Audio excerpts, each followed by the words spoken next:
kasus ini sebenarnya tidak perlu gonjang-ganjing Republik Nusantara ini. Cukup saya saja dulu. Sekian puluh tahun lalu. Kenapa? Karena kasus ini it is very very simple gitu, gampang sekali. Seandainya pelakunya, bukan pelaku ya, seandainya TKP-nya bukan di rumah jenderal, kemudian bukan melibatkan sopir atau ajudan jenderal, dan bukan juga pelakunya yang nembak itu adalah Barada tanda petik ya, yang nembak itu tanda petik loh Pak Johnson, jangan melotot ke saya gitu kan, yang menembak tanda petik, maka ini mudah. Kemudian barang bukti, senjata jelas, senjata siapa? Ya senjata yang ada di lokasi itu harus disita semua, senjatanya Pak Jenderal, senjata ajudan, senjata almarhum ya. Kemudian kalau ada senjata lain juga disita, termasuk surat senjata, proyektil, selongsong, disita semua. Darah disita, pakaian pun harus disita. Termasuk pakaian dalam ya, nggak boleh dicuci. Nah kenapa disita? Kan ada kasus susila katanya ya. Ada pelecehan dan kalau nggak salah 2 laporan polisi itu salah satu diantaranya pertama tentang pelecehan, itu harus disita.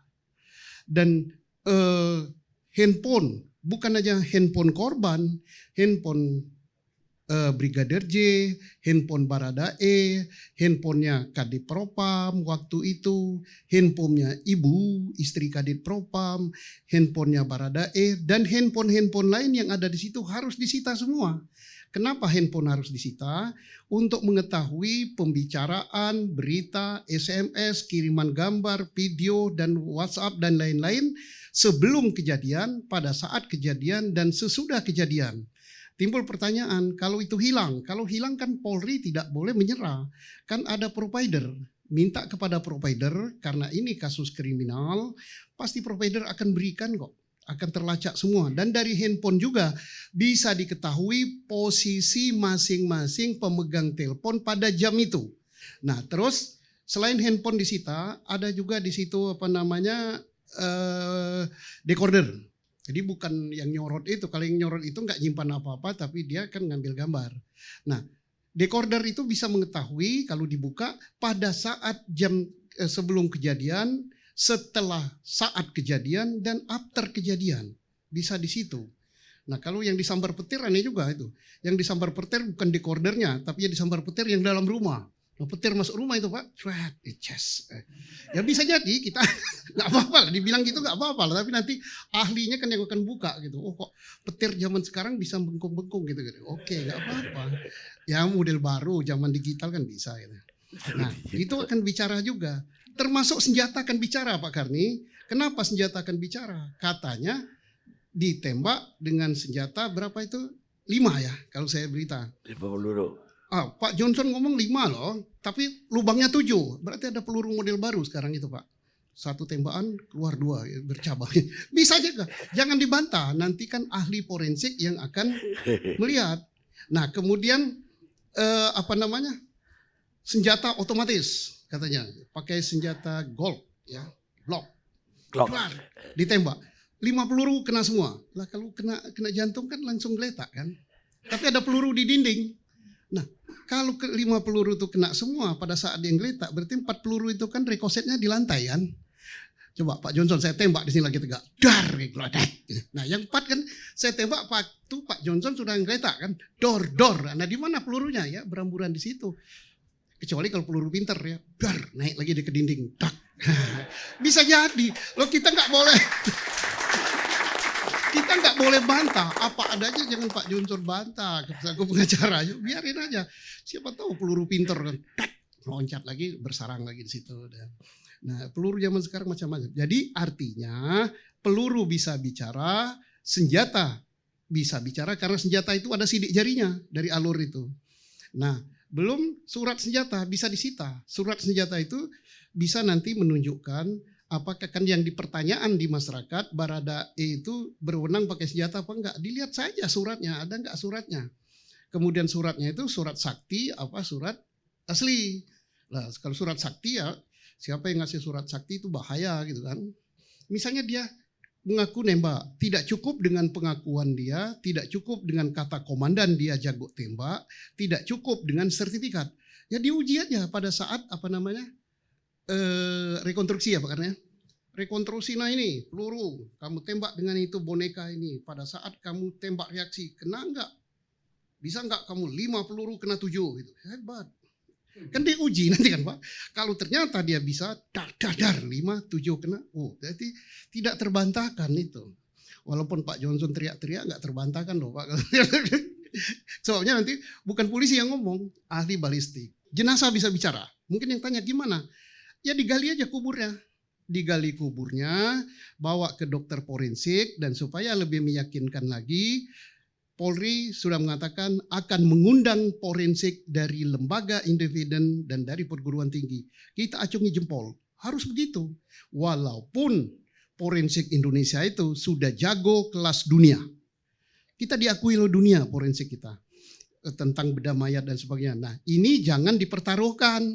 Jangan gara-gara ingin nutupi apa-apa terus surat otopsinya dibuat terburu-buru gitu, nanti banyak salah. Nah makanya perlu. Nah gali jenazah ini tak perlu ada permintaan dari pengacara atau advokat atau keluarga. Gali lubang itu atas kemauan daripada si penyidik. Jadi jangan ada statement karena permintaan dari pengacara dan keluarga maka kami kabulkan gali jenazah. Bukan itu, tapi demi keadilan. Maka demi pembuktian, demi keterbukaan kita gali. Begitu. Suara Polri adalah suara dari Pak Kapolri dan suara dari Presiden. Tapi kalau suara-suara yang mengatakan yang ingin merekayasa, ingin nutupi, ingin apa-apa, bukan Polri Pak. Saya sebagai Polri, walaupun sudah pensiun di gunung, kalau terkait dengan Polri akan dijatuhkan, saya turun. Nah ini kita junjung. Polri akan jujur, akan bukain dengan sebenar-benarnya, akan gali mayat, dan tidak peduli siapa pelakunya. Bila perlu kalau sudah 2 alat bukti yang cukup ya tahan gitu. Ada 2 orang, dua-dua pakai senjata. Yang satu Glock, yang satu jenis revolver. Ya.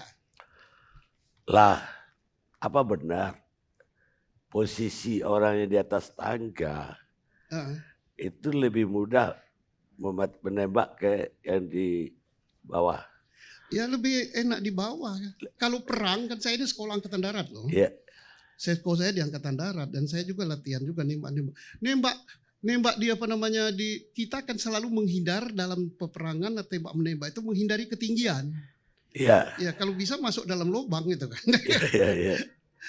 Atau tiarap lah ya. Iya. Ya soalnya ini kan fakta yang terjadi. Yang dari atas nembak 5 tadi Bapak bilang yang masuk 7. Iya. Yang di bawah malah gak ada yang masuk Pak. Enggak, itu nembak 7 enggak masuk yang bawah. Iya. Yang atas nembak 5 kena 7. Iya. Tapi itu kan kata media. Ya mungkin diralat lah. Tulisannya tulisannya maksudnya 5 Pak. Yang katanya kan tulisannya 7, tabaco 5 ya. Feelingnya saya 2 peluru aja udah lumpuh. Ya. Terus buat apa lagi ditembak berkali-kali? Ya itu katanya kan menurut berita ya, tapi nggak tahu benar ya. Makanya perlu diperiksa. Katanya bela diri. Kalau bela diri kan dalam rangka karena dia diancam dari bawah kan. Mestinya nggak perlu mati ya. Apalagi penembak tepat ya. 1 tembakan aja dipilih aja sini kaget aja cukup. Nah. Tapi mungkin senjatanya otomatis Pak. Nah, kemudian dia mencari sasaran sendiri gitu. Lah kan bisa jadi Pak Ong forensik belum bersuara. Nanti kalau saya dui forensik tapi nggak begini Pak Jenderal kan pernah pegang Glock. Oh iya itu pegangan saya. Apa iya kayak gitu Glock? Enggak juga lah Pak. Kalau jenderal nembaknya kan pelan kan. Apalagi saya kan istrinya orang Jawa jadi gaya Solo. Bisa ya. Dia kan anak muda kan. Kalau anak muda kan nah, mungkin belum ditembakkan pun sudah meledak gitu. Apakah orang semacam itu nanti kena di dadanya masih bisa membalas 7 kali. Iya kan, bisa saja rohnya jawab gitu kan. Kalau lah makanya Pak, ini kan kalau kejanggalan-kejanggalan Bapak bertanyakan justru reserse itu bekerja atas kejanggalan. Reserse kita kan pinter, seperti dikatakan bahwa tembakannya 5 pakai senjata otomatis. Ada di dada kena, begitu kena dada kan geletak kan. Iya. Kalau geletak, kemudian ada lagi yang luka kan. Kalau ada lagi yang luka tembak lagi, berarti nembaknya bukan dia saat berdiri. Saat dia sudah Jatuh. terjatuh. Kalau dia sudah tersungkur, maka pelurunya tidak mungkin kena dinding kan.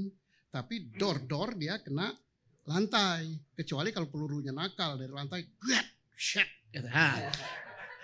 Ya bisa jadi Pak, sahabat saya sudah di dinding, aku nyusul juga. Bisa.